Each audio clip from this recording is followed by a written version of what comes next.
lightly in their life. और एक बात ऐसी है जो अधिकांश जो मसीह हैं वे उस बात को बड़े ही हल्के में ले लेते हैं. You know, the problem is we have. I do not know how many of you have read the Word of God in detail. और मुझे नहीं मालूम आप में से कितने लोग खुदा के कलाम को, प्रभु के वचन को पूर्ण विवरण के साथ, पूरी जानकारी के साथ उसको पढ़ते हैं, अध्ययन करते हैं. And we see our prayer has become very ritualistic.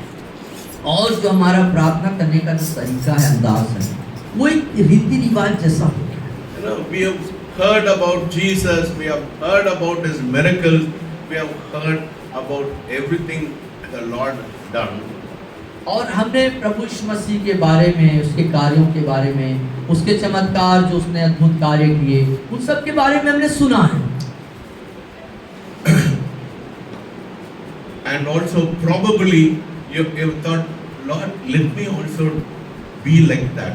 Probably you have said in your heart, Lord, let me be like Jesus. और हो सकता है कि आपने से सोचा होगा कि हाँ प्रभु, मैं भी यीशु के समान या बन जाऊं, उसके जैसा वो कार्य करता वैसा मैं भी हो जाऊं, बन जाऊं, ऐसा आपने सोचा है. You know? Yeah. But many of the Christians, they do not have, they believe in a religion, but they do not believe in a relationship.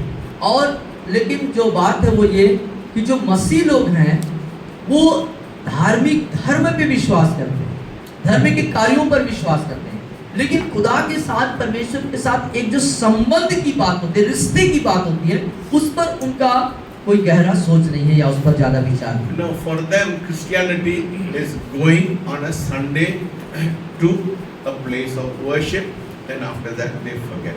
और मसीहत्व उनके लिए, ऐसे मसीह लोगों के लिए मसीहत्व का मतलब कि रविवार को चर्च में जाना है और वहाँ से वहाँ पे उपस्थित होना है, सब कार्यों करना, वापस आ जाना है. To hear something, to sing a few songs, and to hear something about Jesus, then after that they forget, and they are so engrossed, so caught up with the things of the world. और लोगों उनके साथ ऐसा है कि उस जगह में जाना है, आराधना के स्थल पे जाना है, रविवार को कुछ गीतों को गा लेना है, यीशु मसीह के बारे में कुछ सुन लेना है और फिर वापस आना है और फिर अपनी दुनिया में, अपने कार्यों में, अपने तरीके से उसमें पूरे रूप से डूब जाना और उसमें चले जाना है. That is all they think about life, and after that they forget about everything. और अपने जीवन के लिए उतना ही सोचते हैं और फिर बाकी और फिर भूल जाते हैं. Yes, if you are a Christian, you think going to church on a Sunday to 1 और 2 घंटा सुनने में आप लोग अच्छा लगता है, 3 घंटा 4 घंटा में वो सुनने के बाद आप लोग को बोर लगता है. क्या ये पास्टर कितना हम लोग को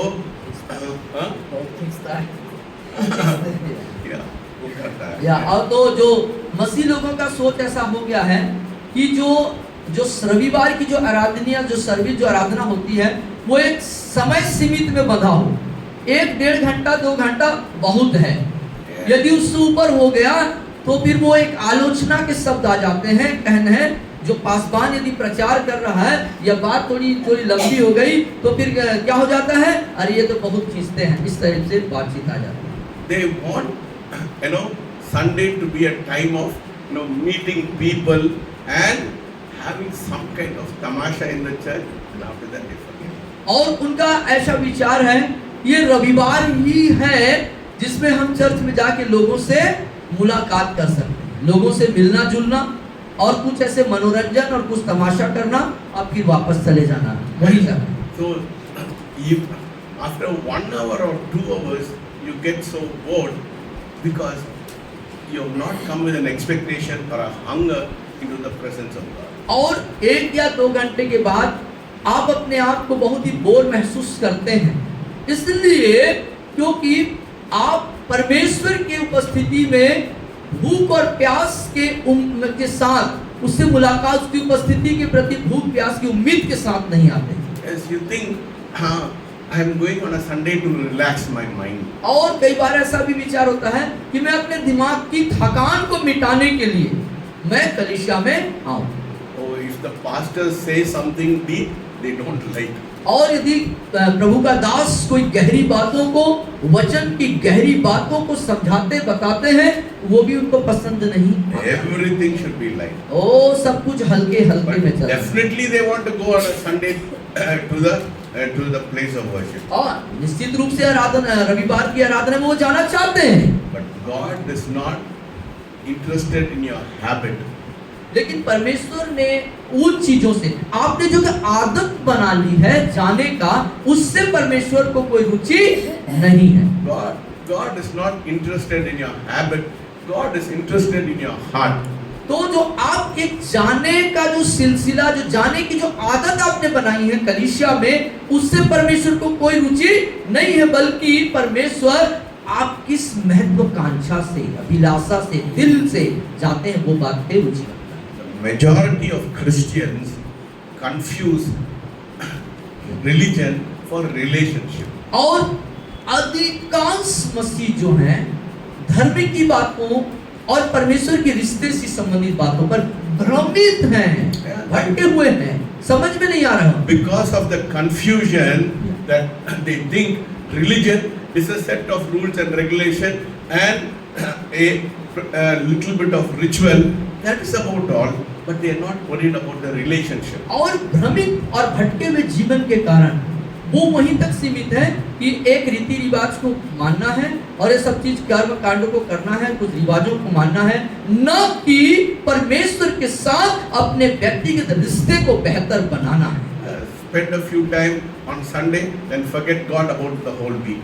और रविवार को जाके परमेश्वर के लिए कुछ समय को गुजार देंगे, फिर पूरे सप्ताह खुदा को भूल जाना है।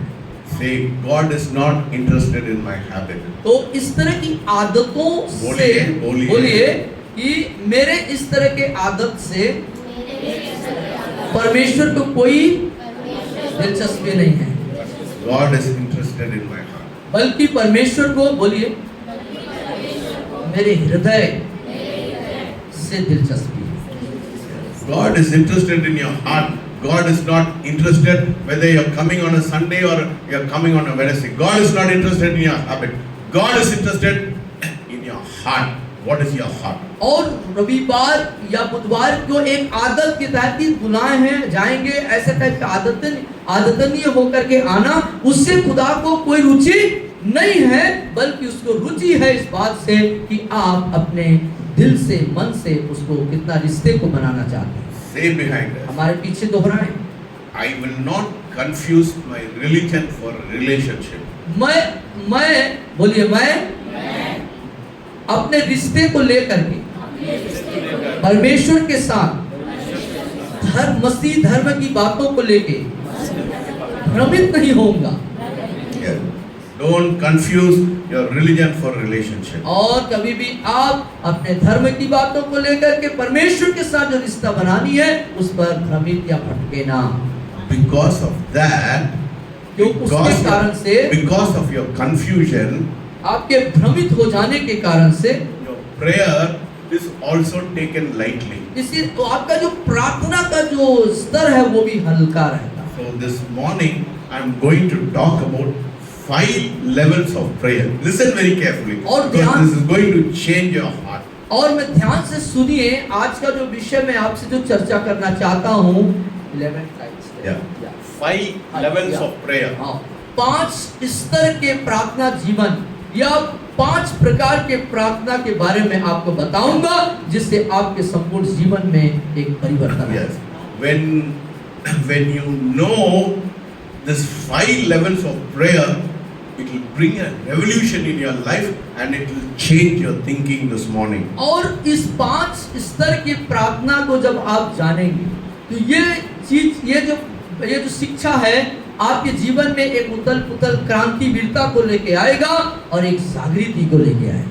Have you ever noticed most Christians क्या आपने कभी इस बात को ध्यान दिया है कि अधिकांश जो मसीह हैं spend their entire lives praying only at the most basic level. या और कि अधिकांश अपने प्रार्थना का जो जीवन है, प्रार्थना का जो स्तर है, वो सतही तरीके से जो जमीनी स्तर का जो प्रार्थना होता है वही तक वो सीमित रहते हैं। They ask God for things, मेरे को ये दे दो, वो दे दो, ये करो।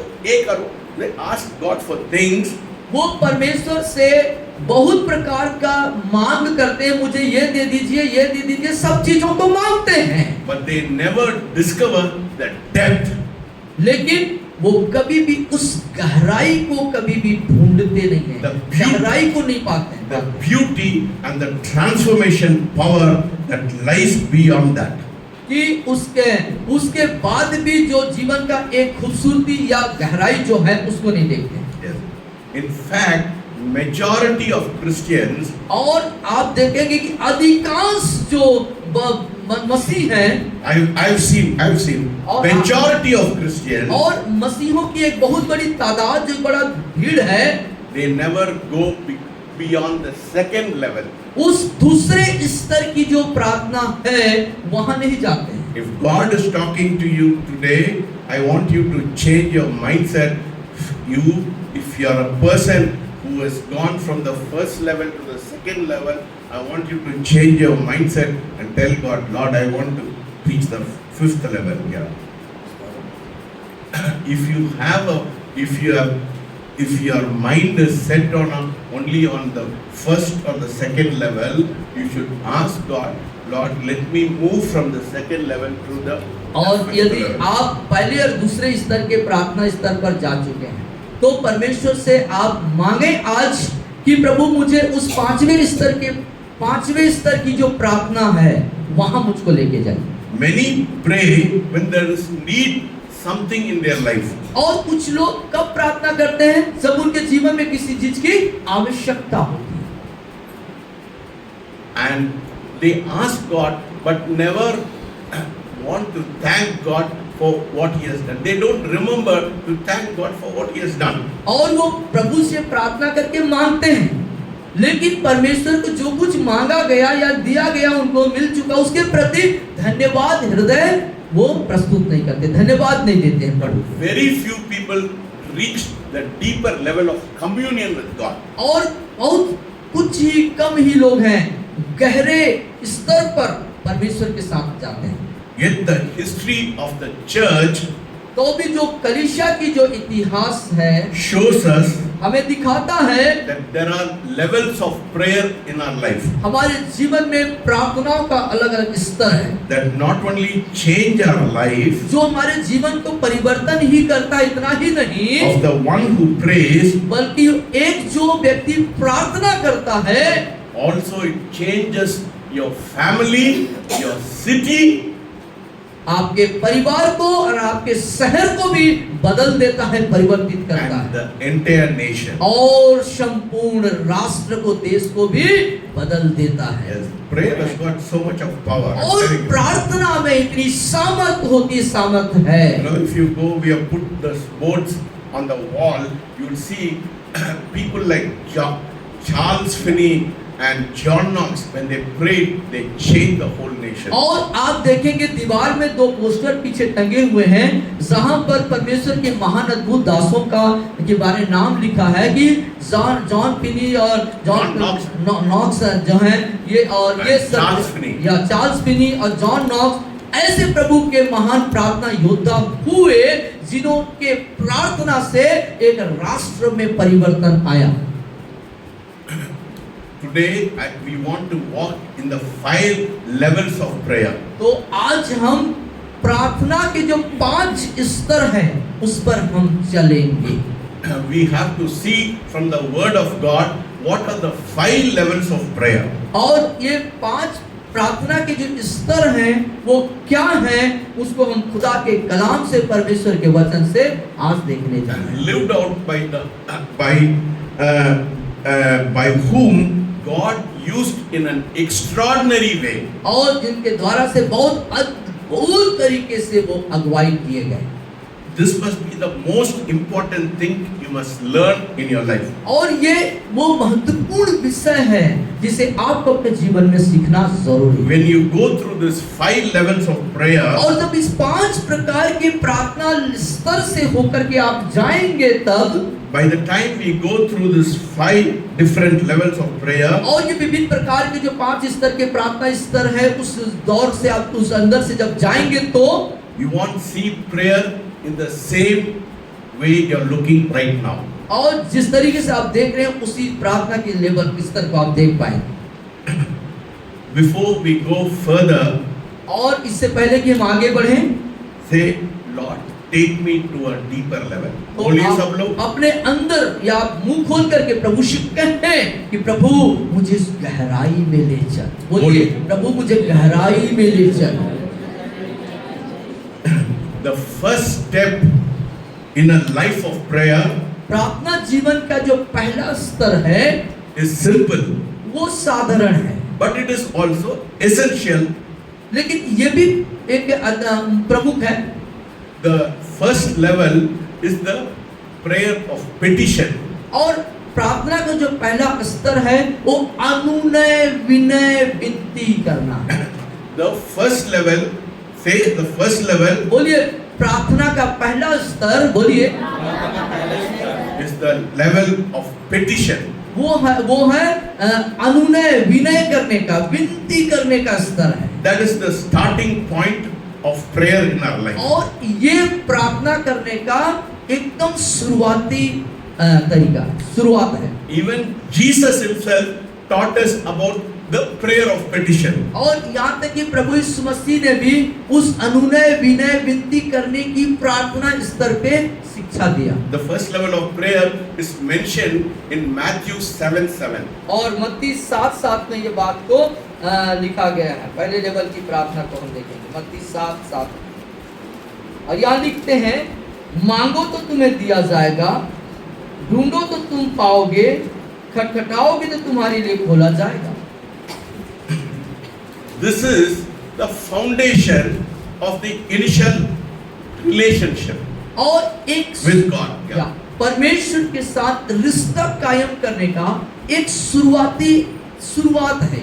My friend, this is nothing wrong in petitioning God, because the word of God says, ask and he shall give it to you, knock and you will stay. और परमेश्वर से विनती करना, अनुनय विनय करना कोई गलत बात नहीं है। और प्रभु के सामने हम इस बात को मांगना चाहिए, है ना? Yeah.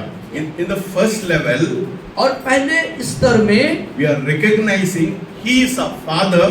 हम पहचान पा रहे हैं, जान पा रहे हैं कि वो हमारा पिता है, And we are his children. और हम उसके संतान, मतलब उसके बेटा और बेटी बच्चे हैं, And that we are completely dependent on him.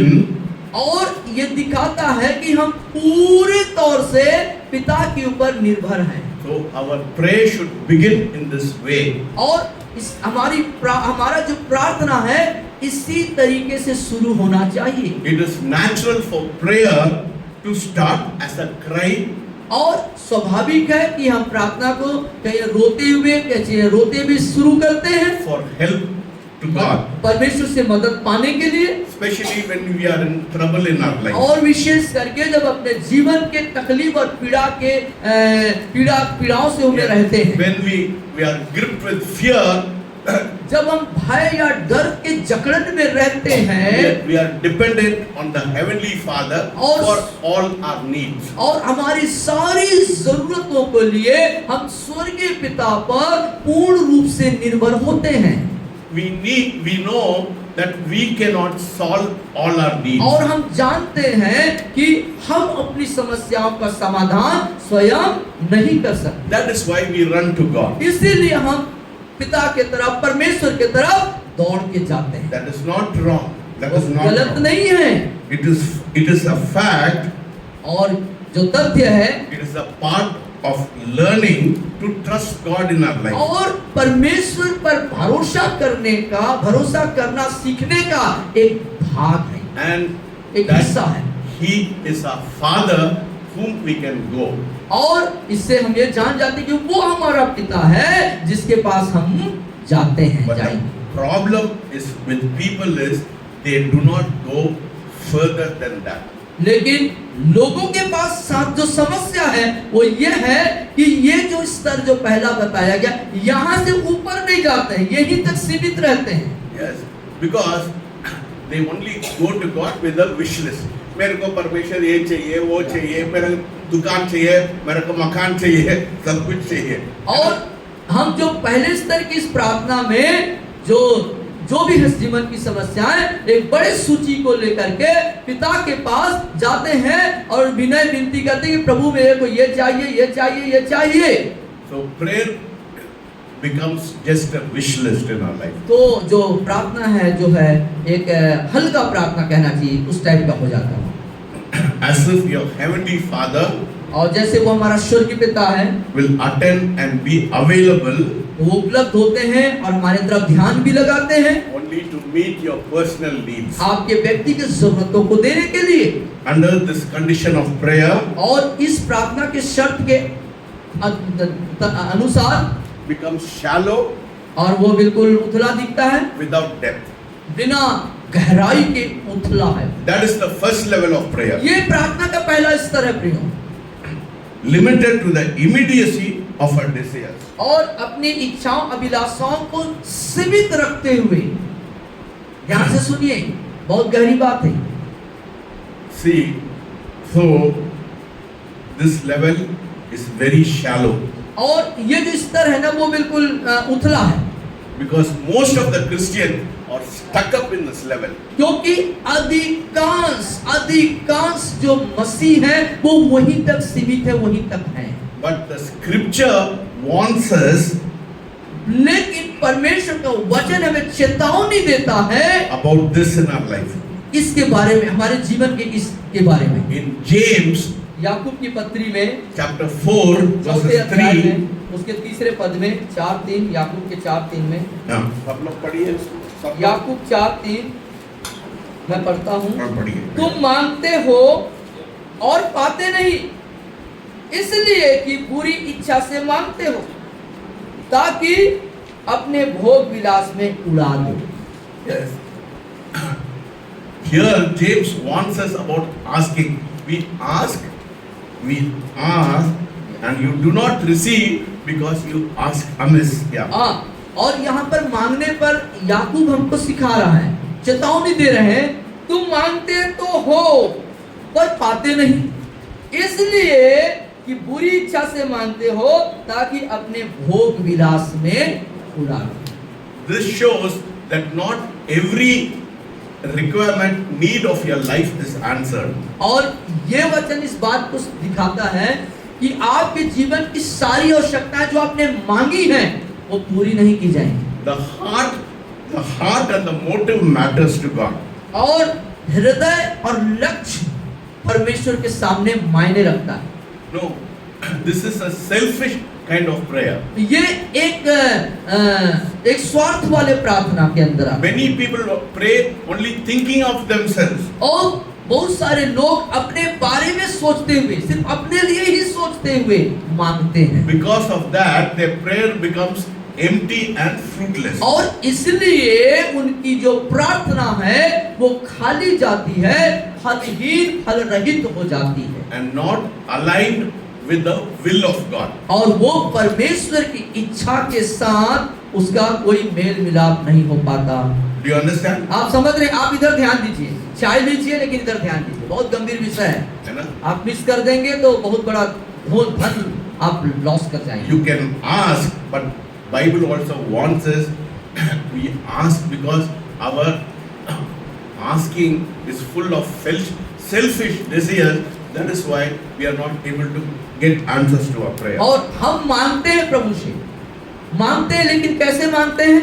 अपने स्वार्थ को पूरा करने के लिए, अपने निजी स्वार्थ को पूरा करने के लिए खुदा से हम मांगते हैं और कई बार उसका जवाब और उत्तर हमको नहीं मिल पाता है और वो प्रार्थना खाली चला जाता है. It is easy to recognize that pattern. उस तरीके को पहचानना आसान है. My friend, when you ask God, your heart and your motives matter. That is why not every prayer request is not answered by God. और प्रियो, जब हम परमेश्वर से मांगते हैं तो क्यों मांगते हैं वो, है ना, किस मन से मांगते हैं और क्यों मांगते हैं, ये बात मायने रखता है परमेश्वर के सम्मुख। You know, the Yeah. problem is people only pray when they need a job or when something happens to their family. क्योंकि लोगों के साथ समस्या ये है कि वो जब उनको कोई नौकरी चाहिए, किसी चीज की नितांत आवश्यकता है, कोई जरूरत में है, तब वो प्रार्थना में परमेश्वर से मांगते Then, हैं। or some kind of crisis in their life. या उनके जीवन में किसी प्रकार का बहुत विपत्ति या त्रासदी आ गई है, तब मांगते हैं परमेश्वर से। You know, we see that pattern in our church. हम उस तरीके को उसको हमने अपने कलीसिया में देखा है। बहुत लोग, या। अधिकांश का लोग इसमें आते हैं, या। किसके लिए? चंगाई के लिए आते हैं। हाँ, अधिकांश लोग क्यों आते हैं? मैं बीमार हूँ, मुझे चंगाई मिले, उसके लिए आते हैं। उसके बाद Selfish. एक स्वार्थीपन के कारण आते हैं। Yes, because they need a job or they need healing in their health, they come for that. और उनको कोई नौकरी चाहिए, कार्य चाहिए, या फिर उनको कोई चंगाई चाहिए, इसलिए आते हैं। After that, when they get a result for that, the prayer fades away from their life. और फिर क्या होता है, उनके जीवन में वो कार्य होता भी है, चंगाई भी मिल जाती है, नौकरी भी मिल गई, लेकिन वो वापस चले जाते हैं, विश्वास में पीछे चले जाते That हैं। reveals something very deep. और ये कुछ गहरी बातों को प्रकट करता है। For many, Yeah. for many, prayer is not a relationship with God. और बहुत सी प्रार्थना परमेश्वर के साथ रिश्ते के तहत नहीं है। It is just an emergency. वो एक आपातकालीन है, इमरजेंसी है, और वो इमरजेंसी का प्रार्थना है। Like calling 108, है ना? Yeah. 108 को बुलाते हैं ना? ओ मेरा परिवार में वो देवमणि रात को मेरे को 12 बजे परेशान करती है ना? मेरे परिवार में ये है वो है करके। और जैसे हम हॉस्पिटल को कॉल करते हैं इमरजेंसी में कि 108 आ जाओ जल्दी से और लेके जाओ, उसी प्रकार से पास्टरों के पास भी फोन आता है, हमारे सर के पास, हमारे सर के पास ज्यादा ही आते हैं कि आधी रात 12-1 बजे इमरजेंसी कॉल करो, एक स्वार्थ के तहत कि ये समस्या है, इसके लिए प्रार्थना करो। So your prayer is only an emergency. It is not coming from the depth of your heart. और ये सी प्रार्थना आपकी इमरजेंसी छुटकारे के लिए आप है, लेकिन वो आपके अंदर दिल की गहराई से वाली प्रार्थना नहीं है। So the first level is only the initial level, but that is not the final destination. और जो प्रथम प्रार्थना का जो स्तर है वो उथला है, लेकिन वो आखिरी मंजिल का प्रार्थना नहीं है, वो आखिरी मंजिल नहीं है। There are deeper levels of prayer. वहाँ गहरे स्तर का भी प्रार्थना है, Where prayer और जब प्रार्थना stops being centered on yourself वो आपके अंदर जो है बैठता है, अंदर से निकलता है and goes to a different level. और एक भिन्न स्तर पे पहुंचता है।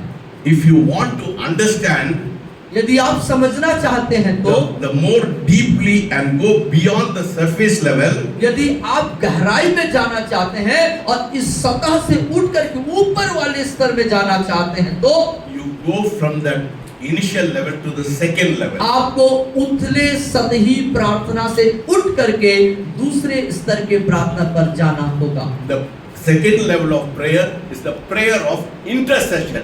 और दूसरे स्तर का जो प्रार्थना है उसको हम बोलते हैं मध्यस्थता का प्रार्थना। Yes.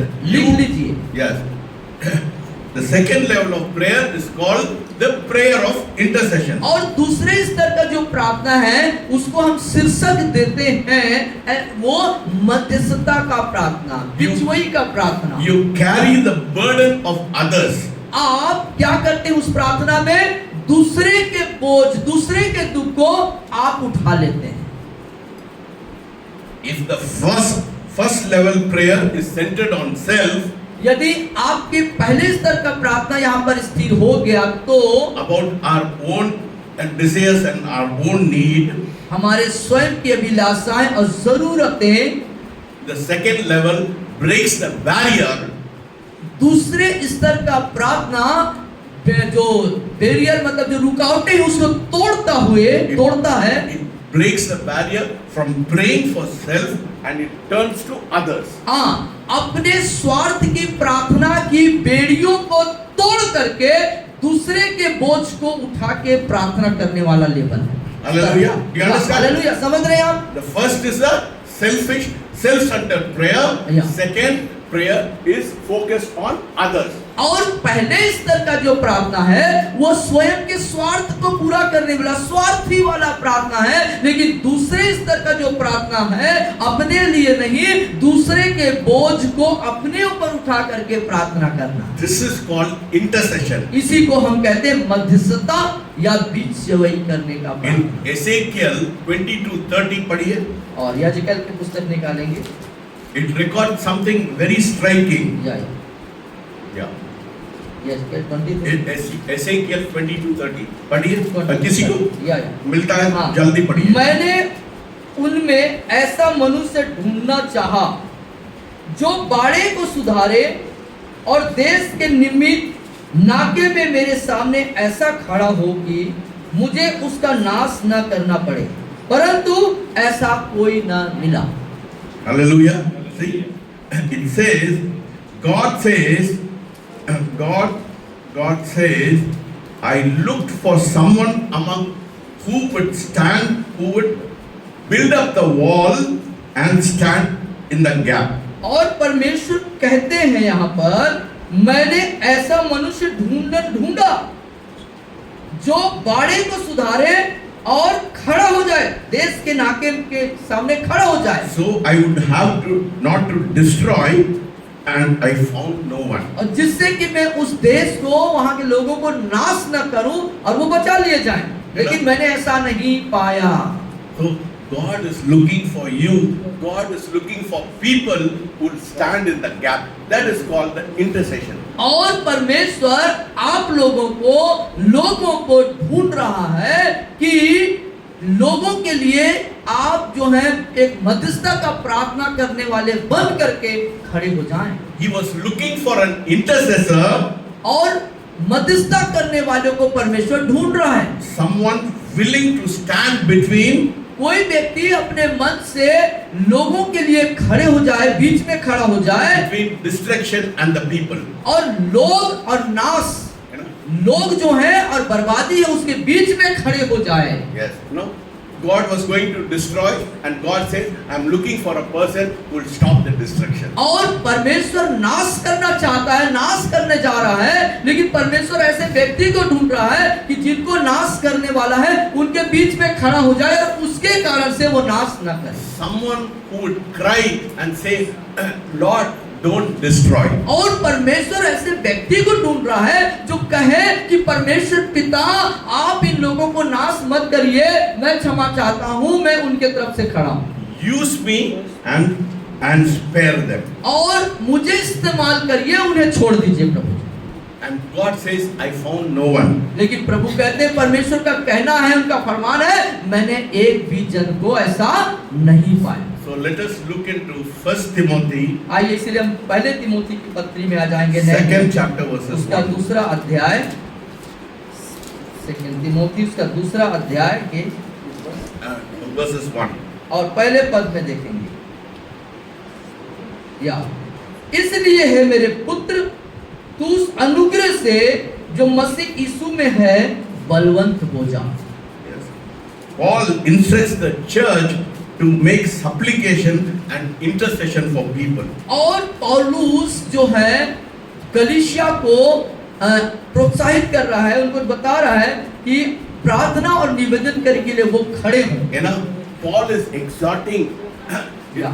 Paul is exhorting Timothy. और तिमोथियुस को पौलुस जो है To make- प्रोत्साहित कर रहे हैं, उत्साहित कर रहे हैं, To make supplication and intercession for people. लोगों के लिए तुम निवेदन करो, लोगों के लिए मध्यस्थता की प्रार्थना करो।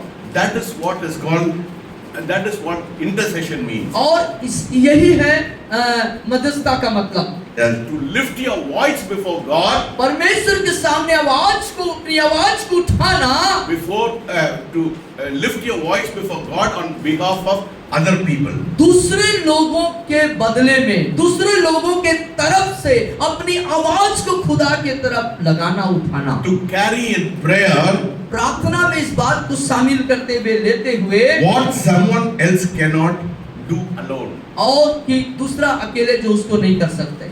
This level demands love and compassion. और इस स्तर का प्रार्थना प्रेम और तरस का डिमांड करता है, उसकी जरूरत है ना? है। ऐसे प्रार्थना के लिए किस चीज की जरूरत है?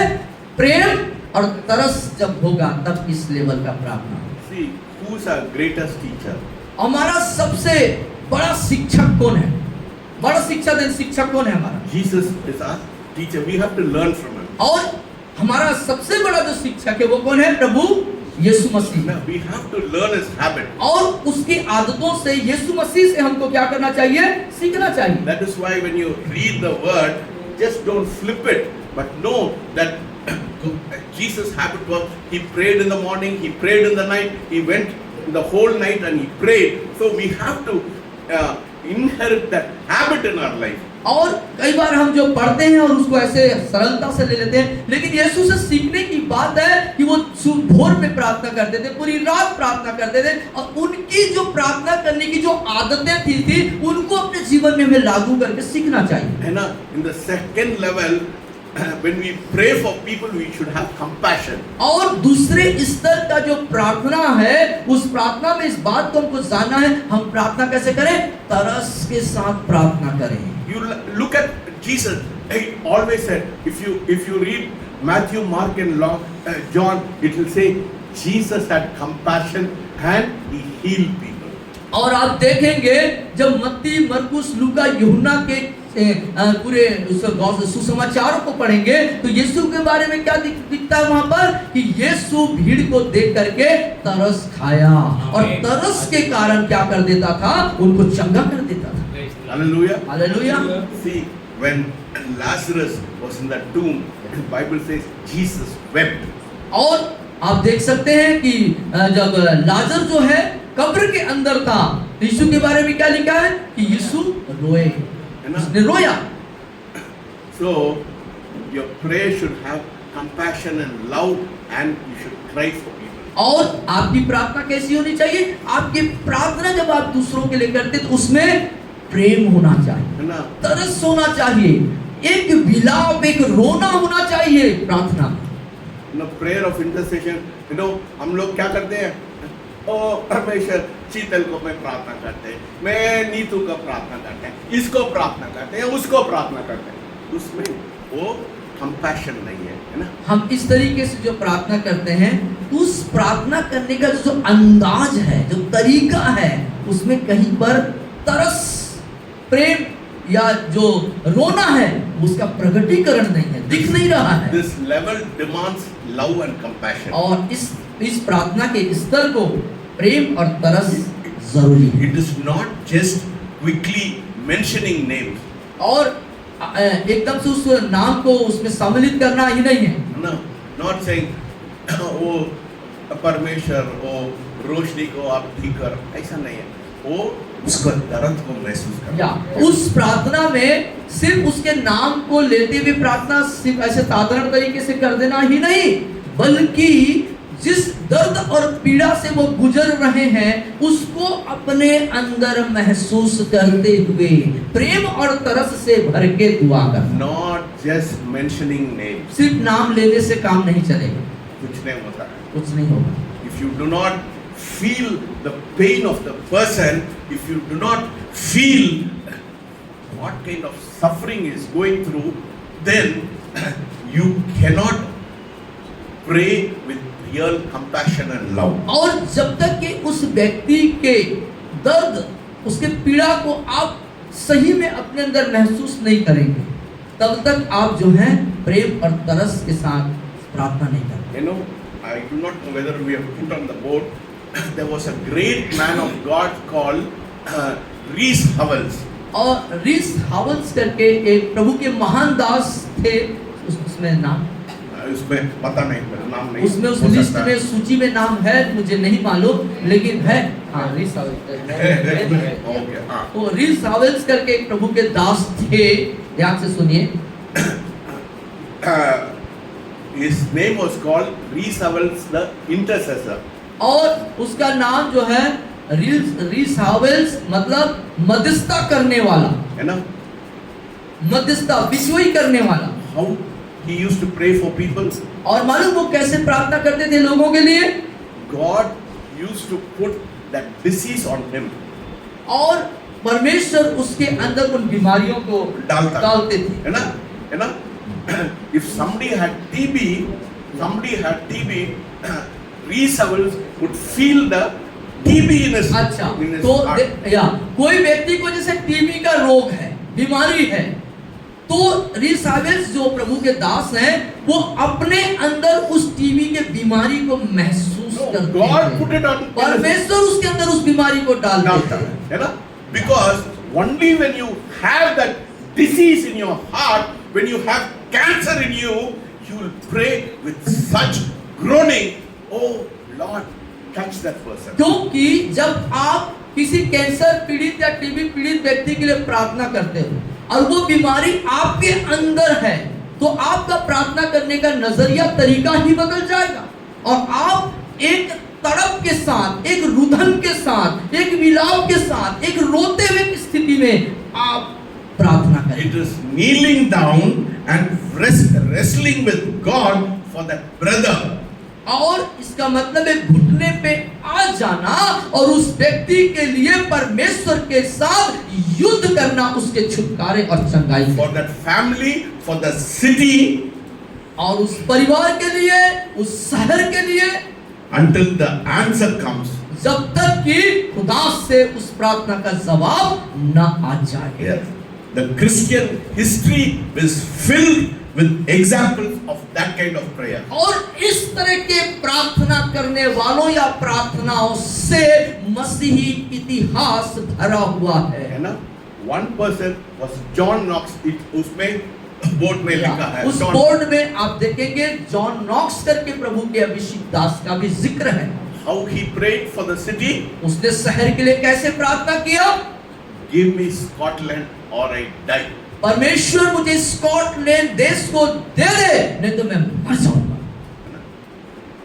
Second level of prayer, intercession prayer, ऐसा हल्का मत ले लीजिए। और एक दूसरे स्तर का जो मध्यस्थता का प्रार्थना है, दूसरे के बोझ को लेके कर प्रार्थना करना है, इसको हल्का मत लीजिएगा। If we are praying for shadow, यदि हम शेड्यूल के लिए प्रार्थना कर रहे हैं तो we should pray in such a way that God's light should come upon shadow. और हम we ऐसे should cry like John Knox and say, Lord, give me shadow or I die.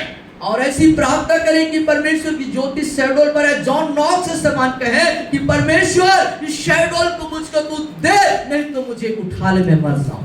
Think about Moses, मूसा के बारे में सोचिए, who interceded for the people. तो लोगों के लिए मध्यस्थता किया, बिचवाई का काम किया। Israel, after the sin of the golden calf, और उस सोने के बछड़े बना करके इस्राएलियों द्वारा जो पाप हुआ उसके बाद, the Bible says, let us turn to Exodus. और हम निर्गमन की पुस्तक में देखेंगे बाइबल क्या बताती है। Let us turn to Exodus. See how Moses prayed. और हम देखेंगे कैसे मूसा ने प्रार्थना करी। I think 23. एक मिनट। हाँ? 14 chapter. Yeah, 14. Yeah. 14. Yeah. 14. Not 14. Yeah. 14. 13. I told you. 13. 13. Yeah. 13. 32. No.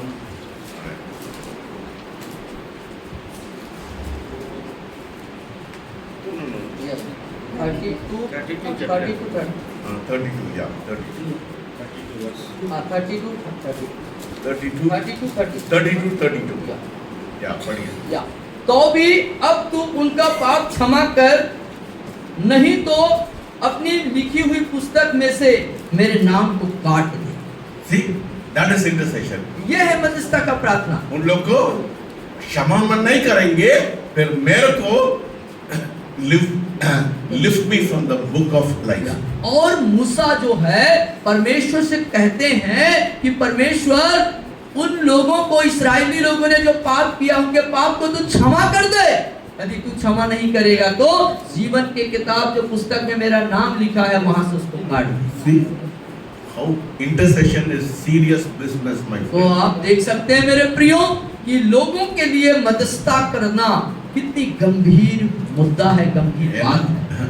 God said, I'm going to destroy the whole nation of Israel. और परमेश्वर ने कहा पूरे इस्राएली राष्ट्र को मैं नाश करने पर हूँ। But Moses said, if you do not forgive them, take me out from the book of life. लेकिन मूसा कहता वहां पर कि परमेश्वर पिता यदि तू इनको क्षमा नहीं करेगा तो उस किताब से My मेरे friend, नाम को काट डाल। Intercession is very serious business. इसलिए जो मध्यस्थता की जो प्रार्थना है वो एक गंभीर मामला है, Don't take it very lightly. इसे हल्का मत लीजिए। Don't mention some names, है ना? Don't mention some name. वो नाम के वास्ता प्रेयर नहीं होना चाहिए। किसी एक नाम को प्रमुखता देते हुए या किसी एक नाम के लिए दुआ न करें, परंतु नगर, देश, राज्य के लिए महसूस करना। You have to feel it. उनके पीड़ा को महसूस करते हैं। You know, that is why I always say to all these people, know how your prayer should be. It should be like a mother who is travailing for a childbirth. और दर्द होता है। ये प्रार्थना कैसी प्रार्थना होनी चाहिए? एक महिला, एक स्त्री प्रसव पीड़ा को जब महसूस करती है, बच्चा जन्मने के समय जो दर्द महसूस करती है, वही दर्द को महसूस करते हुए लोगों के लिए प्रार्थना करनी। In the New Testament we see Paul writing in Romans 10, और रोमियो 10 में नए नियम के अंदर पौलुस को ये लिखते हुए हम देखते हैं प्रियो, that he had great sorrow कि उसके अंदर एक बड़ा दर्द, एक पीड़ा है and unceasing anguish और एक ऐसी मतलब कि ऐसा दर्द, ऐसी पीड़ा की क्या बताएं for the people of Israel. इस्राएली लोगों के प्रति। या उसको मत करिए, टाइम नहीं है, हम लोग नहीं देखेंगे, है ना? Praying for his people to be saved. लोगों के लिए, लोगों के बचाए जाने के लिए प्रार्थना करना। He did not just preach, उसने सिर्फ प्रचार ही नहीं किया, but he interceded with tears for them. लेकिन मध्यस्थता के तहत उसने लोगों के लिए अपने आंसू भी बहाए। This level of prayer, 90% of Christians don't reach this level. और 90% जो मसीह हैं इस तरह के प्रार्थना स्तर पर नहीं पहुंचे हैं। Because interceding means क्योंकि मध्यस्थता का मतलब forgetting yourself, अपने आप को भूलते हुए, भूल जाते हुए, forgetting your comfort, अपने आराम को दरकिनार करते हुए, भूलते हुए, praying only, सिर्फ प्रार्थना करना, not only for your own interest, अपने स्वयं के रुचि अभिलाषा के तहत नहीं, willing to carry the pain, बल्कि दूसरे के दर्द, दूसरे के पीड़ा को अपने ऊपर लेके चलने की इच्छा रखना। you should feel the pain. दूसरे के पीड़ा और दर्द को अपने अंदर महसूस करते हुए प्रार्थना करना। 90% of the people don't feel that. और 90% लोग इस बात से अनजाने हैं, जानते ही नहीं। That is why God says, I am looking for somebody who will stand in the gap. I find no. और इसीलिए परमेश्वर पिता कहते हैं, मैं ऐसे व्यक्ति को ढूंढ रहा हूँ जो नाके पर खड़े हो जाए, लोगों के लिए खड़े हो जाए, लेकिन मुझे नहीं मिला। This is precisely here we reflect the heart of Christ. और ये क्या है? इसका मतलब है कि हम परमेश्वर के, मसीह के हृदय को, मसीह के मन को हम प्रदर्शित करते हैं। Jesus lived and died. Jesus lived and died not for himself but for others, for us. और इसलिए जीवन को कुर्बान। या यीशु मसीह जिया और मरा अपने लिए नहीं, दूसरों के लिए। Hallelujah. Hallelujah. Do you understand that? आप समझ पा रहे हैं? You know, second level is not easy. और दूसरा स्तर का जो प्रार्थना है वो आसान नहीं है। देवबलि सोना आता है क्या? नहीं है। हाँ करते हैं। नहीं, ठीक है, okay. When we intercede for brothers and sisters, जब बहनों और भाइयों के लिए मध्यस्थता की प्रार्थना आप करते हैं, ध्यान दीजिए, something happens not only in the lives of those we pray, कुछ होता है उन लोगों के जीवन में ही नहीं जिनके लिए आपने दुआ कर रहे हैं, but something happens within us. लेकिन कुछ होता है हमारे अंदर भी। our heart begins to align हमारा with the जो heart of the Father. पिता के साथ हमारा हृदय एक होना शुरू हो जाता है। Hallelujah. Yeah. See, the heart of the Father, why did the Father send Jesus into this world?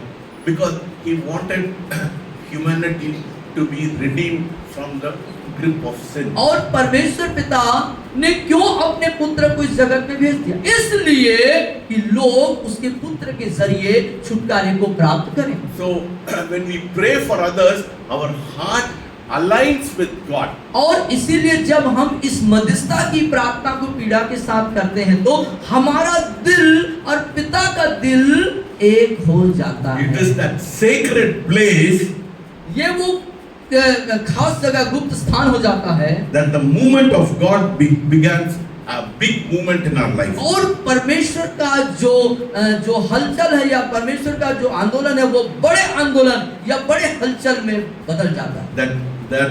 That changes the family. जो हमारे परिवार को बदलता है, It changes our church.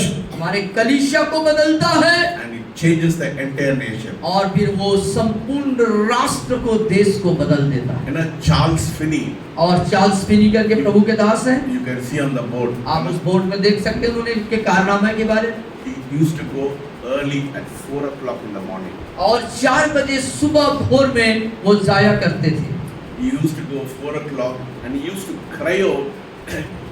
His cry was so loud, people will hear his cry about even 2 miles away. They used to hear his cry.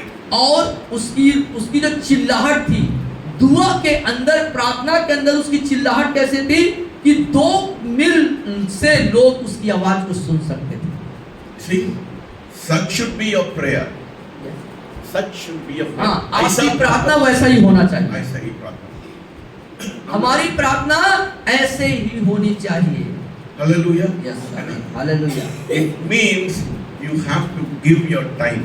इसका मतलब आपको अपना कीमती समय देना होगा। If you do not give your time, यदि आप अपना समय नहीं देते हैं we can't see the transformation. in our हम church. परिवर्तन और बदलाहट को नहीं देख सकते। Hallelujah. Yes, sir. है ना? So that is why if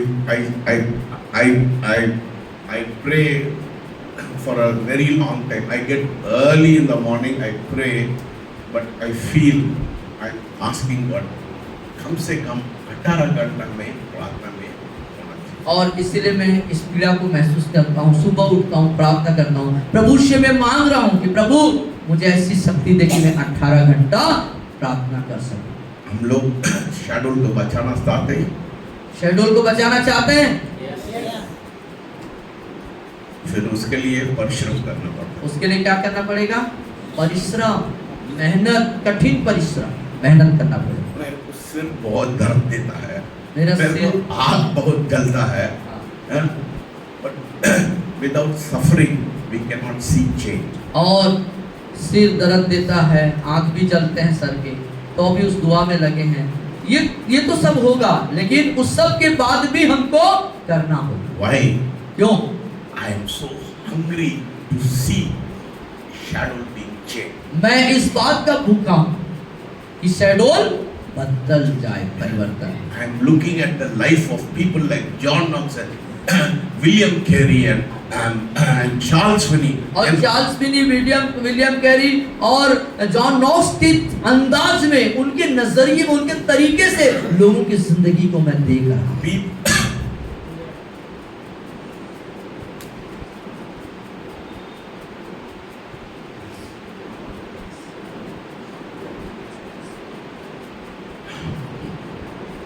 People before me, they gave their life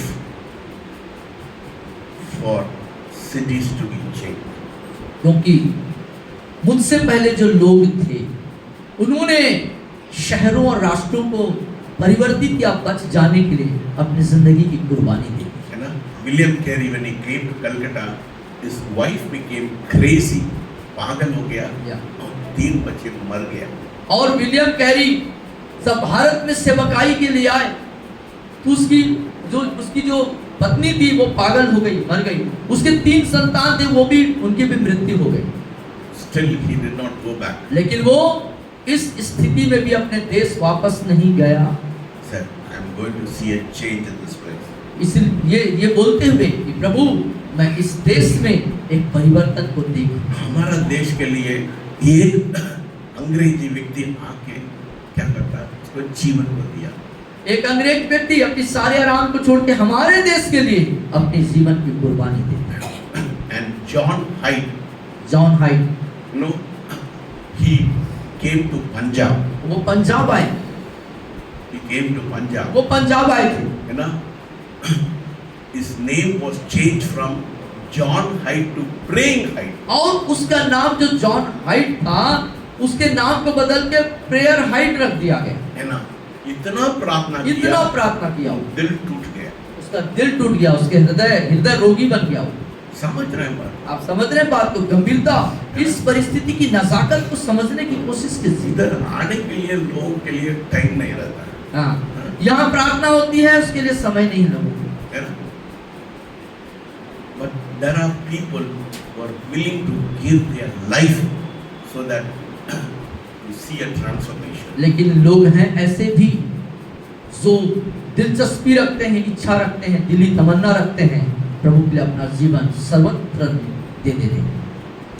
What kind of commitment you have? आपके पास किस तरह का समर्पण है मेरे प्रिय? है ना? What kind of commitment you have? किस तरह का समर्पण आपके पास है आज? मैं बर्तन मांजना है, मेरा कपड़ा धोना है, नॉनसेंस। और इस तरह के बहानेबाजी हमारे पास होते हैं। पर परमेश्वर मेरे को आशीष देना, और मुझे परमेश्वर आशीष दे। You have only a big wish list, but you are not willing to die for others. आपके पास अपने स्वार्थ वाला एक बड़ी सूची है खुदा के सामने रखने के लिए, लेकिन लोगों के लिए मध्यस्थता बन के जीवन कुर्बान करने के लिए इस वक्त नहीं। 90% of Christians are selfish people. That is why we have not seen change in India. 90% मसीही ऐसे ही हैं, इसलिए हम अपने देश भारत में जागृति को नहीं देख पा रहे। You should go into the history of the church and see how people gave their life for the gospel. और आप कलीसिया के इतिहास में जाइए, इतिहास को देखिए, कैसे लोगों ने अपनी जिंदगी की आहुति दे दी, शहीद हो गए, कुर्बानी दे दी। बाइबल है ना? बाइबल है आपके पास है? आपके हाथ में कैसा आ गया ना? आपके हाथ में कैसे आया बाइबल? कैसे आ गया? मालूम है? आपको मालूम है कैसा आपके हाथ तक बाइबल कैसे पहुंचा? कैसे पहुंच गई? One man, एक व्यक्ति, एक व्यक्ति, he translated the Bible. उसने बाइबल को दूसरे भाषा से दूसरे भाषा में अनुवाद from the original he translated, from the original script he translated. उसकी जो मुख्य भाषा थी इब्रानी या यूनानी, उससे उसने अंग्रेजी में उसको ट्रांसलेट किया। For one reason, एक ही कारण से, because the Bible should be in your hand. कि बाइबल अन्य लोग आपके हाथ में आ जाए। उसका क्रय क्या दिया? You know what is the price he paid? और उस व्यक्ति को अनुवाद करने के बारे में क्या पुरस्कार मिला, क्या इनाम मिला मालूम है? क्या उसको चुकाना पड़ा मालूम है? What is the price he paid for that? क्या मूल्य चुकाया उस आदमी ने मालूम है? बाइबल आपके हाथ में आया इसलिए। William Tyndale was burnt in the stakes. और मालूम है विलियम टिंडेल उस व्यक्ति का नाम है, और उसे स्टेज के ऊपर जिंदा जला दिया, लकड़ियों खंबा में वो गड़ा के उसको आग में जल गया, एक खंबे आग में जला दिया, एक खंबे पर उसे बांध दिया गया और नीचे आग सुलगाई गई और उसे जिंदा और उबरा नहीं, हल्के हल्के आंच मिलती गई और वो जलता गया। आप तो उंगली को उंगली को आग में लगा के देखिए, आप नहीं देख सकते, you'll get burned. But this fellow, this person, William Tyndale, was burnt alive. और ये विलियम टिंडेल नाम का जो व्यक्ति है, ये जीवित आग में जला दिया। See, that is why the Bible is in your hand. इसलिए बाइबल आपके हाथ में है। हल्का मत ले लीजिए, इसको बहुत हल्का में लोग लेते हैं। इसको हल्के में ले लेते हैं। See, people paid price for the gospel. सुसमाचार के लिए लोगों ने मूल्य चुकाया, है ना?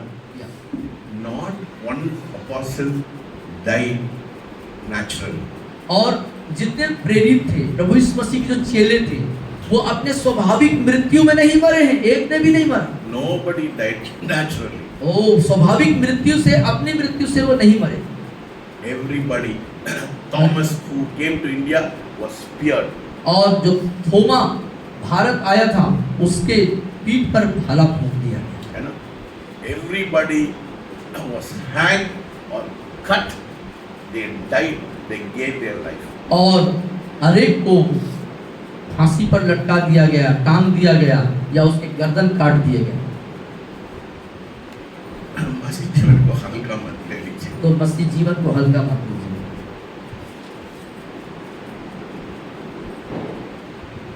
You have to pay a price if you want to follow Jesus. यदि आप यीशु के पीछे चलने का इच्छा रखते हैं, तो आपको मूल्य चुकाना होगा। If you don't pay the price, यदि आप मूल्य नहीं चुका पा रहे हैं, we can't see the nations being changed. हम कभी भी इस देश को परिवर्तित, बदलते हुए नहीं देख सकते। Why have you come to this place? इस स्थान पर हम क्यों आए हैं? Should we continue or we'll do it tomorrow? Huh? We'll do it tomorrow. 4 बजे हो गया और कंटिन्यू करेंगे और कल रेगुलर करेंगे। अभी इसको चलने दें या कल जारी रखें? वो कल कम से कम 5:30 बजे लगेगा। क्योंकि 1.5 घंटा का मैसेज और है हमारे पास।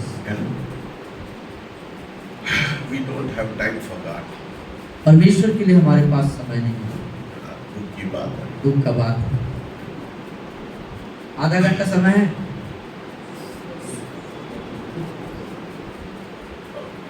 We'll finish by 4:30. 5:30 में हम खत्म कर देंगे।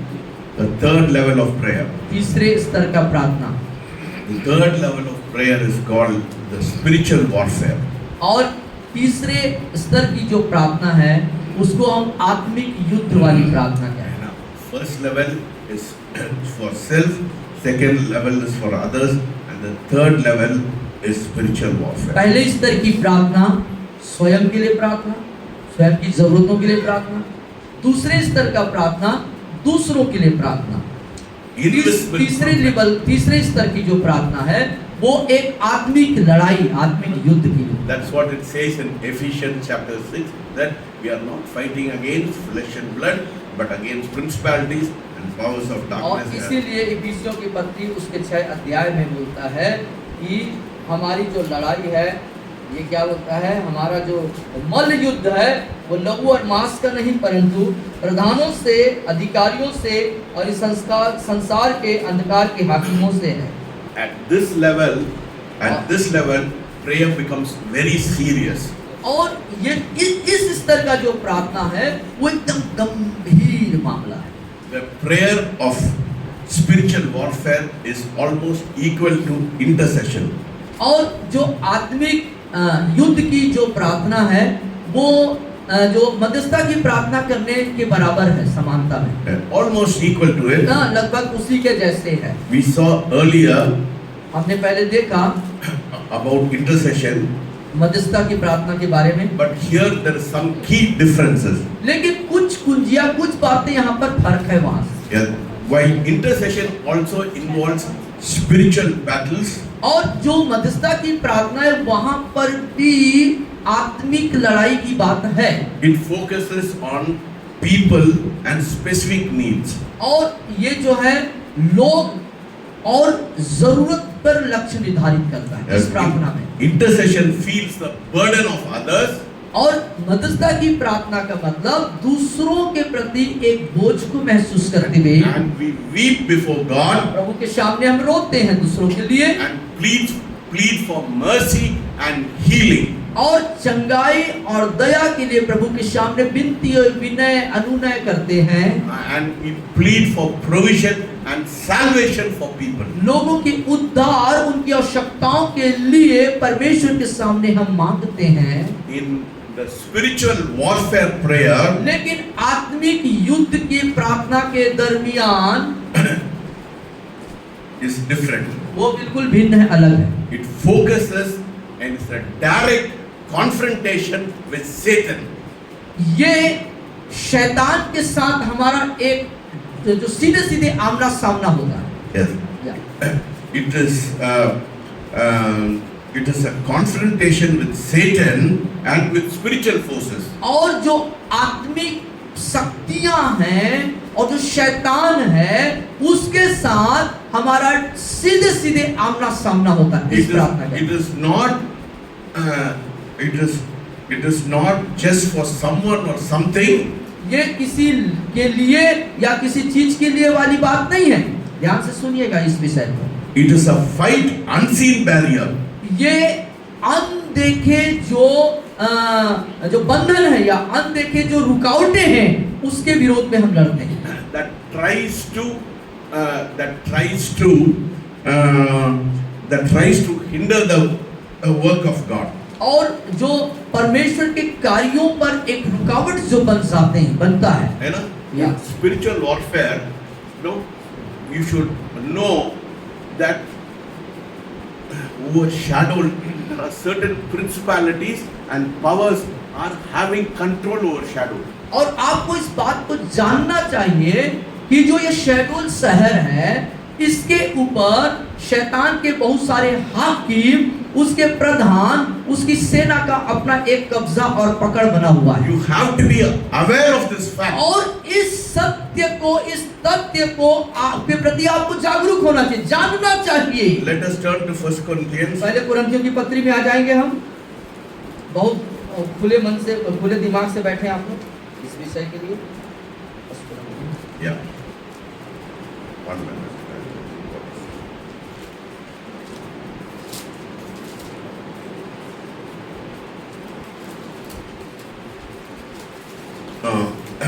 Second Corinthians, दूसरा कुरिन्थियों chapter 4 उसके चौथे अध्याय and verses 4. और उसकी चौथी आयत। दूसरा कुरिन्थियों 4 अध्याय और उसकी चौथी आयत। और उन अविश्वासियों के लिए जिनकी बुद्धि इस संसार के ईश्वर ने अंधी कर दी है, ताकि मसीह जो परमेश्वर का प्रतिरूप है उसके तजोमय सुसमाचार के प्रकाश उन पर ना चमके। समझ रहे हैं बात को? समझ रहे हैं बात को? Second, we should know that yeah. there are certain powers overshadowed, in the heavenly places. Shadow is controlled by certain principalities, powers. Some satanic forces are controlling shadow. हमें इस बात को अच्छे से जानना चाहिए प्रियो, ये शैडोल शहर है तो आकाशीय क्षेत्र में, उस वायुमंडल में शैतान की जो शक्तियां हैं, उसके जो लोग, उस शैतान के जो शक्तियां हैं, उसके जो दूत हैं, वो क्या कर रहे हैं? शैडोल के लोगों को नियंत्रण में रखे हुए हैं। That's why the Bible says, ये बाइबल बता रही है, the prince of the world, what does it say? That the God of this world has blinded people. और संसार के ईश्वर ने लोगों के आंखों को, शैडोल के लोगों के आंखों को अंधा कर दिया है। That is why people are not believing on the Lord Jesus Christ. क्यों लोग प्रभु यीशु मसीह पर विश्वास नहीं कर रहे हैं? Because their eyes are blind. क्योंकि उनकी आंखें शैतान के शक्तियों के द्वारा से अंधी कर दी गई हैं। You see, who is blinded? See, किसने अंधा कर दिया उन लोगों को? see, this is not prayer of intercession. और ये मध्यस्थता का प्रार्थना नहीं है यहाँ पर, ध्यान दीजिएगा। It is fighting with the spiritual forces. एक आत्मिक सेना के साथ हमारी लड़ाई है इस प्रार्थना के अंदर में। तीसरे नंबर के प्रार्थना में है हम। Now we are fighting against spiritual forces unseen. The prince of the world has blinded people. और संसार का ईश्वर जो नहीं दिख रहे हैं, अनदेखे शैतानिक शक्तियों के जो शक्तियां हैं उनके विरोध में हम लड़ रहे हैं। It is called the spiritual warfare. इसी को हम आत्मिक युद्ध बोलते हैं। We have to identify which spirit is overshadowed or any region.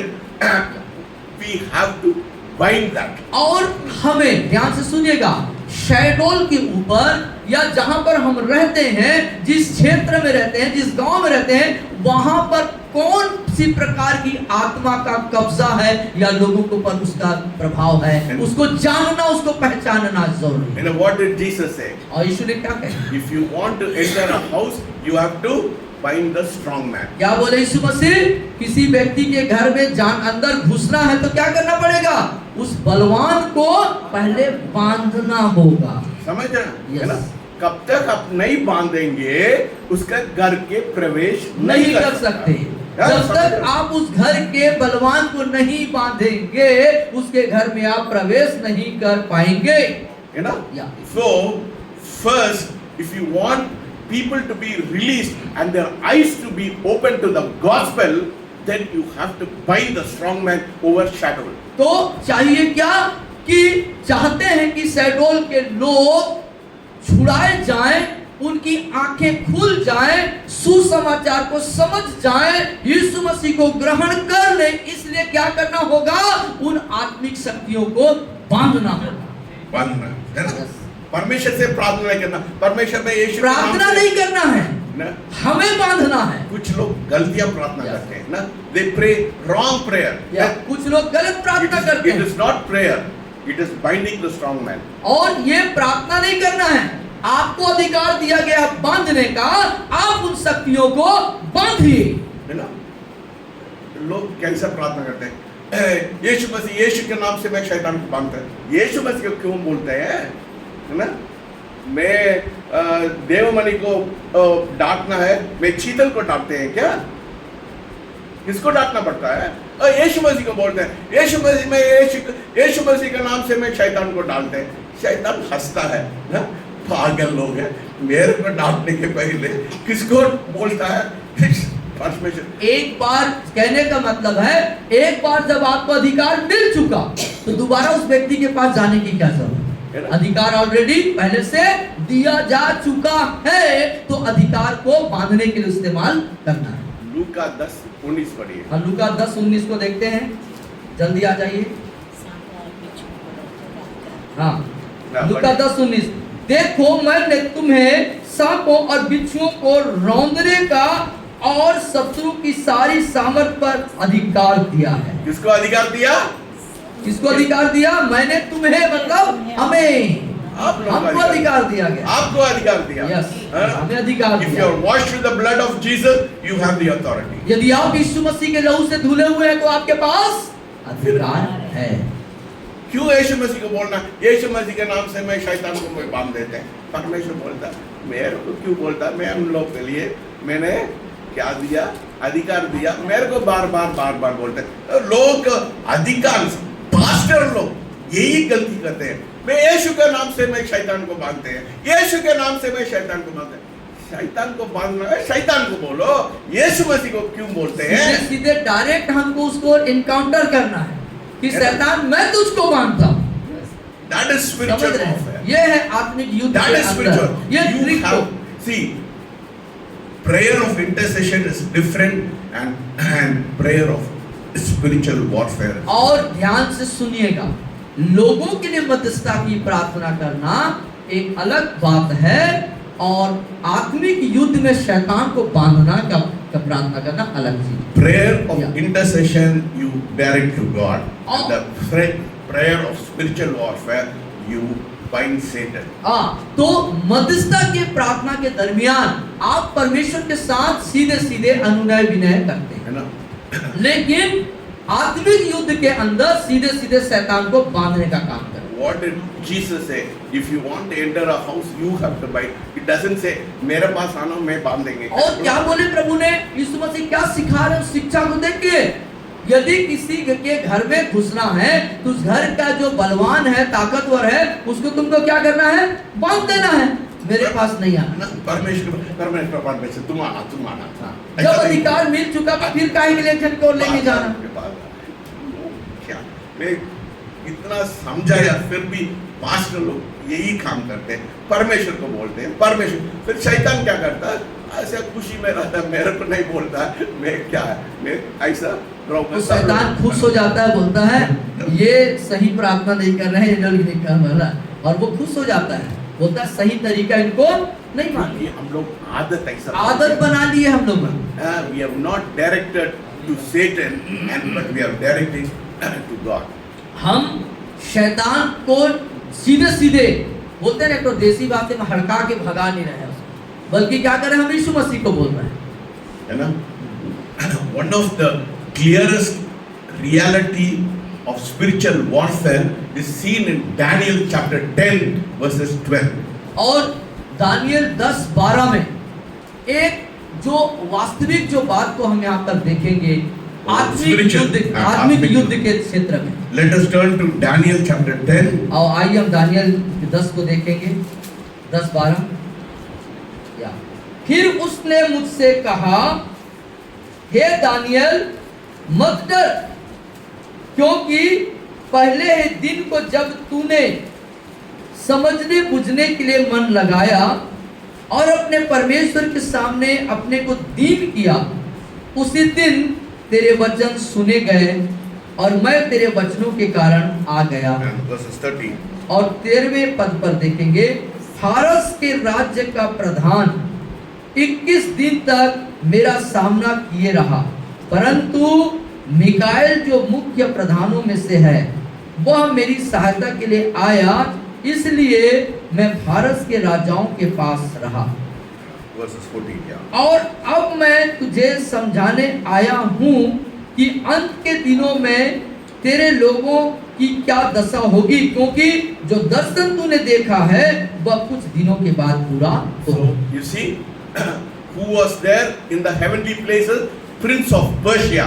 Prince of Persia was stopped the prayer of Daniel to be answered.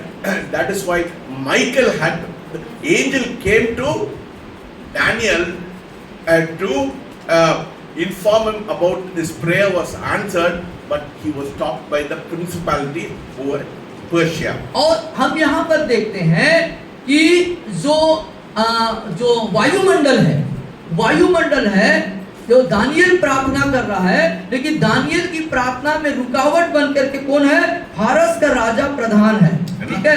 लेकिन मिकाएल स्वर्गदूत दानियल को बताने के लिए आया है कि तेरी प्रार्थना जो है उसके द्वारा से रोक ली गई, उसका उत्तर रोक लिया गया। In every nation there is one principality which is stopping the word of God to enter into the hearts of people. और आप इस बात को समझना है प्रियो, हर एक देश के ऊपर वायुमंडल में, आकाशीय उधर उस पर में एक एक प्रधान, जैसे भारत देश है उसके ऊपर एक प्रधान, पाकिस्तान है उसके ऊपर एक प्रधान, हर देश के ऊपर एक अंधकार की शक्ति का प्रधान नियुक्त किया गया है कि वहां के लोगों के अंदर सुसमाचार की ज्योति न चमक सके।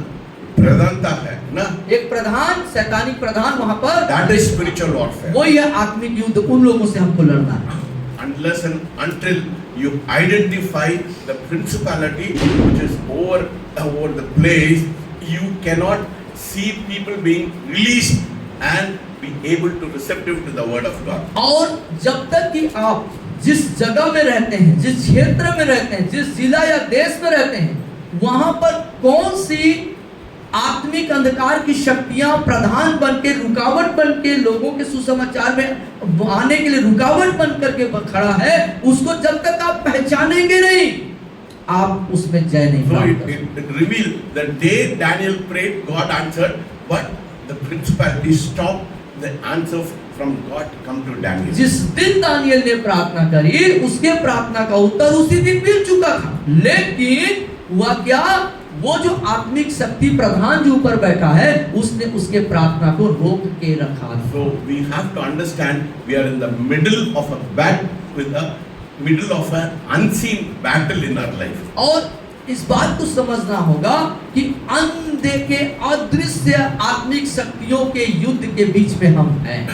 If you want to see victory in your spiritual warfare, there are 3 things you have to do. और अब आगे बढ़ते हैं, आपके आत्मिक युद्ध में आप जब जय पाना चाहते हैं, कामयाब होना चाहते हैं, जय पाना चाहते हैं, तो आपको 3 प्रमुख बातों को करना होगा जो अभी बताएंगे। This level requires इस लेवल में, इस स्तर में जाने के लिए जो जरूरत है, क्या आवश्यकता है, उसको देखिए। 3 fundamental qualities. और 3 जो फंडामेंटल, 3 प्रमुख योग्यता होना जरूरी है। First, पहला, persistence. स्थिरता, स्थिरता, है ना? स्थिर रहना, है ना? हिलना नहीं है, वहाँ अडिग रहना है, How many स्थिर days? रहना है। How many days Daniel was waiting? कितने दिन तक दानियल वहाँ इंतजार कर रहा है? 21 दिन तक वो इंतजार कर रहा है। एक दिन में प्रार्थना कर, परमेश्वर करो, नहीं होता है ना? एक दिन प्रार्थना की, उसके बाद मैदान छोड़ के भाग गए। क्यों हम लोग 1 बजे से 4 बजे तक रोज हम लोग सिर पटाखते हैं? क्यों हम यहाँ पर 1 बजे से लेकर 4 बजे तक लोगों के लिए प्रार्थना करते हुए सिर खपा रहे हैं? 1.5 साल से हम लोग प्रार्थना करते और 1.5 साल से हम इस चीज को कर रहे हैं। हैं। Not 1 day, 2 days. 1 दिन 2 दिन किया, ऐसा नहीं है। If you want to see a breakthrough, you have to have persistence in your life. और यदि आप एक बड़े छुटकारे को देखना चाहते हैं अपने क्षेत्र में, जहां कहीं भी आप हैं, तो क्या करना पड़ेगा? स्थिर रहना पड़ेगा, अटल रहना। The second, you need spiritual discernment. और आपके को जो है Spiritual discernment, परखने वाला। और आपको आत्मिक पहचान रखना है, आत्मिक परख रखनी है। That is what it says here in परख का आत्मा, First परख का Corinthians, वरदान।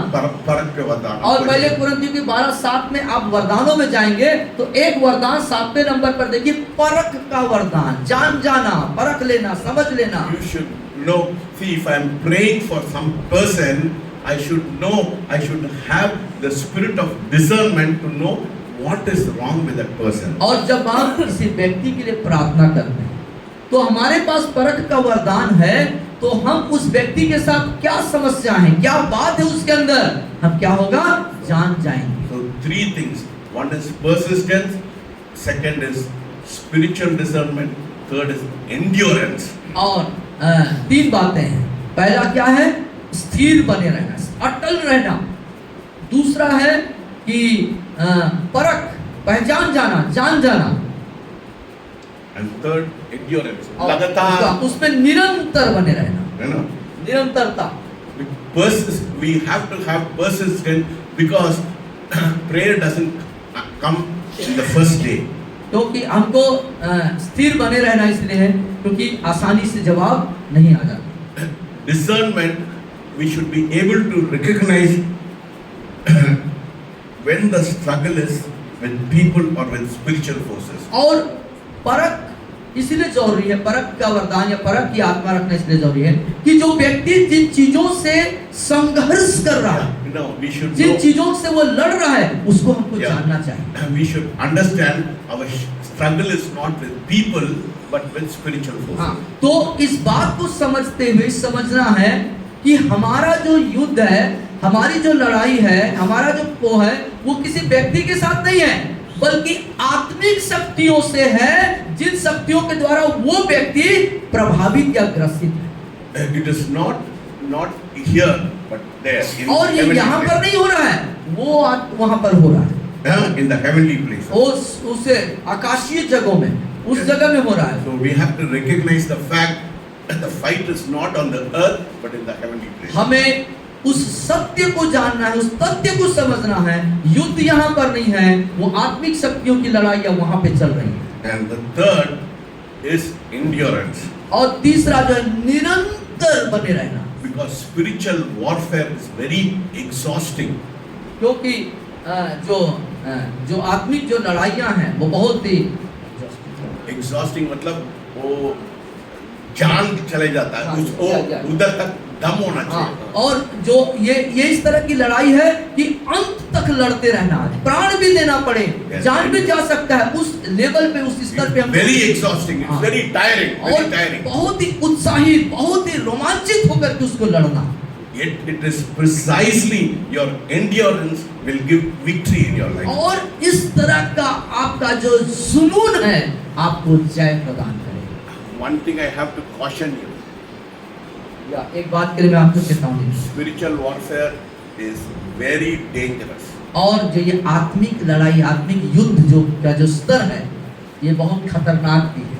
If you are not clean, यदि आप साफ नहीं हैं, if sin is in your life and you're involved in spiritual battle, यदि आप पाप में डूबे हैं और अशुद्धता में हैं, और यदि आप आत्मिक लड़ाई वाले प्रार्थना के अंदर घुसते हैं, तो the protection of God will leave you, परमेश्वर की जो सुरक्षा वो आपको छोड़ देगा, because when sin is there, God will not be there. क्योंकि जब वहाँ पाप होगा तो परमेश्वर वहाँ पे नहीं होंगे। You know, you should understand. आपको जानना चाहिए।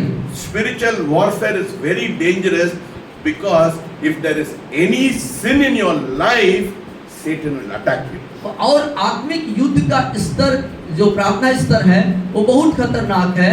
यदि आपके अंदर उस स्तर में यदि आपके अंदर यदि कोई गुनाह है, पाप है, अशुद्धता है, तो परमेश्वर का स्वर्गीय सुरक्षा वहाँ पे नहीं होगा।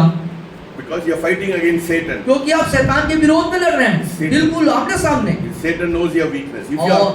If your sin is in your life, God's protection will go, Satan will attack. और शैतान आपकी कमजोरियों को जानता है। यदि आप प्रदूषित हैं, पाप में हैं, तो शैतान आपके ऊपर आक्रमण करेगा। I'll give you an example. मैं आपको उदाहरण दूंगा। What happened in my life? I'm telling you this. और आपके जीवन में क्या हुआ उसको आप स्वयं बताने वाले हैं। When I was in Indore, जब आप इंदौर में थे, I used to cast out demons from people.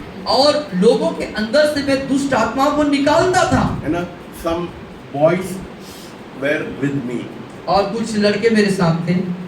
But what happened was, because their prayer life was not good, their life was not good, they fell in sin of adultery. और उनके क्या हुआ, उन लड़कों का प्रार्थना का जीवन अच्छा नहीं था, इसलिए वो व्यभिचार में गिर गए। See, so Satan will attack you. शैतान आपके ऊपर आक्रमण करेगा। If your prayer life is not proper, यदि आपका प्रार्थना जीवन सही नहीं है तो, if your life is not clean, यदि आपका जीवन साफ नहीं है तो Satan will pull you down. और शैतान आपको नीचे की ओर खींचेगा। It is not easy to be involved in spiritual warfare unless you are grounded in the word of God and your prayer life is strong. यदि आपका प्रार्थना का जीवन मजबूत नहीं है, परमेश्वर के वचन में आप जड़ नहीं पकड़ पा रहे हैं, तो आत्मिक युद्ध की इस क्षेत्र में, इस प्रार्थना स्तर पे आप असफल हो जाएंगे। है ना? Very few people, only कुछ a ही number लोग of people will reach the third level. तीसरे नंबर की जो ये आत्मिक शक्तियों, आत्मिक सेनाओं से लड़ने की जो इस प्रार्थना स्तर है, इस पे कुछ ही लोग पहुंच पाते हैं। Many people will be in the first level. कई लोग जो हैं पहले स्तर पे रहते हैं। Few people will be in the second level. और कुछ लोग जो हैं दूसरे स्तर पे रहते हैं। But in the third level, very you can number people who are in the लेकिन बहुत ही गिने चुने लोग, थोड़े से लोग, गिने चुने लोग, 1-2 लोग तीसरे नंबर पे। Because in the spiritual warfare it demands surrender. क्योंकि आत्मिक सेना के साथ युद्ध, आत्मिक शक्तियों के साथ युद्ध वाली प्रार्थना में पूरा समर्पण का मांगता है, पूरा समर्पण की जरूरत है। It means stepping out of your comfort. इसका मतलब अपने तमाम आराम से कदम बाहर निकालते हुए Quick prayer. और तुरंत प्रार्थना। आधा घंटा प्रार्थना कर, if you are praying for half an hour or 15 minutes or 1 hour of prayer, if you are involved in spiritual warfare, you'll be completely be destroyed. और यदि आप आधा घंटा 1 घंटा का प्रार्थना करने वाले हैं और आत्मिक शक्तियों के विरोध में लड़ने गए हैं, तो आप पूरी तौर से फेल हो जाएंगे, असफल हो जाएंगे। You should spend quality time with God. और आपको चाहिए होगा कि ज्यादा से ज्यादा बहुमूल्य वक्त खुदा के साथ है गुजारें। ना? You should not worried about your comfort. और तमाम अपने आराम, तमाम अपने जो जीवन है उसके बारे में आपको कोई चिंता नहीं करना होगा। परमेश्वर आपको 1 बजे उठाता है, आपको 1 बजे उठना होगा, उठना पड़ेगा, परिश्रम होता है, उसके लिए परिश्रम करने पड़ेंगे। आपको रात दिन सुबह शाम सब कुछ देखने की जरूरत नहीं है, कोई आराम नहीं ढूंढेंगे, बहुत दर्द पीड़ा चाहिए उसके लिए। सिर दर्द होता है, आँख जलता है, वो पूरा शरीर वो बहुत वो हो जाता है। What? या परिश्रम करना पड़ता है। अपने शरीर के तमाम आरामों को त्याग कर, उसके लिए त्याग की जरूरत है। Comfort. सारे आराम को त्याग If कर। you are a person who loves comfort, don't be involved in यदि spiritual आप life. आराम से मोहब्बत करते हैं तो इस प्रार्थना के स्तर पे कदापि नहीं पहुंच सकते। In this level, when you enter this level, और इस स्तर पे जब आप प्रवेश करते हैं, your faith is tested. आपके विश्वास को परखा जाएगा, And, आपके विश्वास की परख होगी, जांच होगी, and your endurance. और आपकी निरंतरता की, You have to prove your endurance, आपकी निरंतरता को आपको साबित करना होगा। and those who persevere can advance in the kingdom of God. और जो उस पर जो जय पाएंगे, उस पर जो सफल हो जाएंगे, वो परमेश्वर के राजकीय स्तर में घुसेंगे। At this level, और इस स्तर में, राजकीय स्तर में, prayer becomes a weapon. प्रार्थना आपका हथियार बन जाता है। बोलिए, हालेलुया। in this level, बोलिए, इस स्तर में प्रार्थना हथियार बन जाता है। because you are in the front line, and because you are in the front line, you are fighting against the principalities of darkness. क्योंकि बिल्कुल सामने रहते हुए, एकदम सामने रहते हुए अंधकार के हाकिम, उसके शक्तियों से आप आमना सामना युद्ध करते हैं। 4 और 5 को कल देखेंगे। और 4 और 5 जो स्तर का प्रार्थना है उसको कल देखेंगे। और जो कुछ आज आपने सीखा है उसको जाके मनन करिए, भूल मत जाइएगा, दुनिया की चीजों में गुम मत जाइएगा, बल्कि कितना लोग आशीष पाए, कितने लोग आज के प्रवचन से आशीषित हुए। Hallelujah, hallelujah. try to move from the first level at least to the second level, and if you are a person of persistence, go to the third level. यह कोशिश करिए कि पहले स्तर की प्रार्थना से निकल के दूसरे पे पहुंच जाए। और यदि दूसरे नंबर की प्रार्थना जो स्थिरता है, स्थिरता बना लिए हैं, तो कोशिश ये होनी चाहिए कि तीसरे स्तर पर पहुंचे।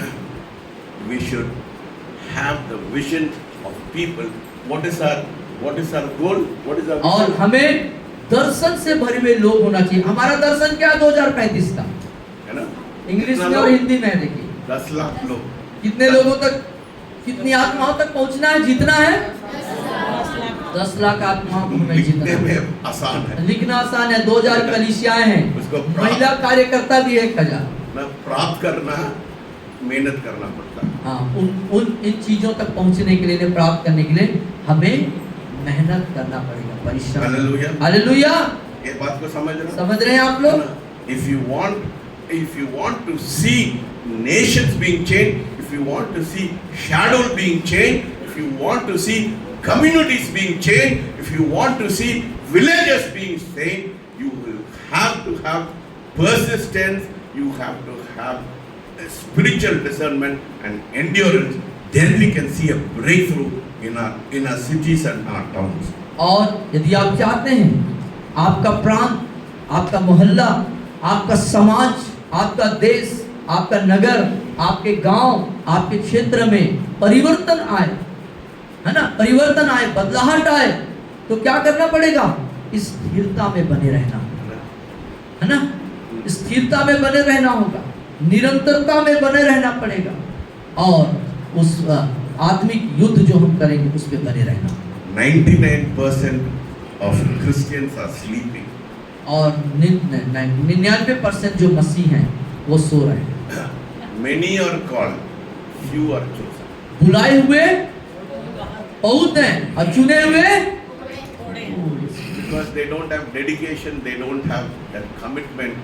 That's why God cannot use. क्योंकि उनके पास सत्य समर्पण, सत्य त्याग, सत्य समर्पण नहीं है। इसीलिए आज आप बोल सकता है, सर अब बहुत अच्छा संदेश दिया, मेरे को ये काम नहीं कर पाया। हाँ, आप बोल सकते हैं सर आपने बहुत बढ़िया मैसेज दिया, मैं खुश हो गया, लेकिन उसका परिणाम, मैं कौन सा स्थान में रहते हैं उसमें खुशी है। मैं जहां हूं सर वही खुश हूं, मैं बच गया बहुत है, मेरा परिवार बच गया बहुत है, और मैं जहां वही ठीक है, उतना ही नहीं चलने दीजिए। If you are like that, यदि आप ऐसे हैं तो we cannot see our nation being changed. हम अपना देश को परिवर्तित होते हुए, बदलते हुए, बचते हुए नहीं देख। God is looking for people. परमेश्वर लोगों को ढूंढ रहा है। God is looking for people परमेश्वर लोगों को देख कर ढूंढ रहा है who will be able to stand. जो नाके के द्वार पे खड़ा होने के लिए। Hallelujah. Hallelujah. Then God can use you. तब परमेश्वर आपको इस्तेमाल करेंगे। Hallelujah. Hallelujah. Let us close our eyes. आइए अपने आंखों को बंद करेंगे। Brother Narendra, आप भाई नरेंद्र सामने आएंगे, दुआ में अगुवाई करेंगे।